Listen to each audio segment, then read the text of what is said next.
అంటే జీవితంలో మనం ఏం సాధించలేదు, ఏవో చల్తా అనేలాగా ఉన్న క్రమంలో నాకు ఒక కొటేషన్ చదివాను. అదేమిటంటే, జీవితంలో పెందరాళే లేవకుండా విజయాల్ని సాధించిన వాళ్ళని నేను చూడలేదు అని ఒక కొటేషన్. అంటే జీవితంలో ఏదన్నా సాధించాలంటే you have to get up early. ఆ వాక్యం నన్ను కదిలించేసింది.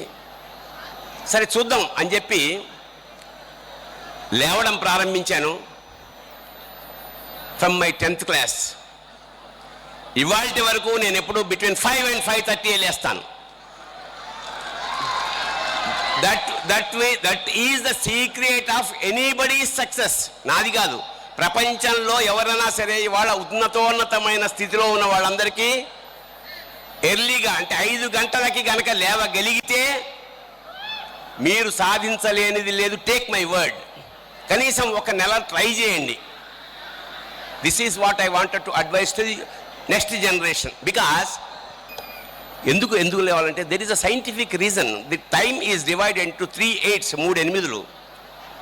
ఉదయం 1 గంట నుంచి 8 గంటల వరకు తెల్లారుజామున దట్ ఈస్ సరస్వతి పీరియడ్ అంటే పీరియడ్ ఆఫ్ సరస్వతి, అంటే చదువుకు సంబంధించిన ఎనర్జీస్ ఉంటాయి. అందుకనే తెల్లారుజామున 4-4:30 నుంచి బ్రాహ్మీ ముహూర్తం అంటారు. బ్రాహ్మీ అంటే సరస్వతి. ఏదైనా చదివితే వెంటనే అది బుర్రలోకి వెళ్ళిపోతుంది. సో మెమరైజింగ్కి కానీ చదువుకోవడానికి వండర్ఫుల్ పీరియడ్ ఏమిటంటే ఎర్లీ మార్నింగ్. ఆ తర్వాత ఎనర్జీ స్టార్ట్ అవుతుంది, యాక్టివిటీ స్టార్ట్ అవుతుంది సొసైటీలో. ఆ తర్వాత సాయంత్రం ముద్దుల 8 నుంచి మళ్ళీ సాయంత్రం దాకా ఎనర్జీ ఉంటుంది.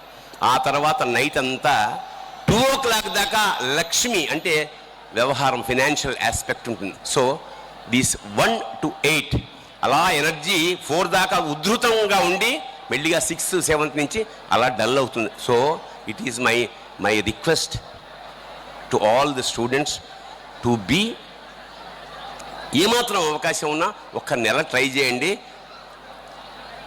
Certainly you will change total. అంటే ఇప్పటికున్న లైఫ్కి తర్వాత లైఫ్కి చాలా తేడా ఉంటుంది.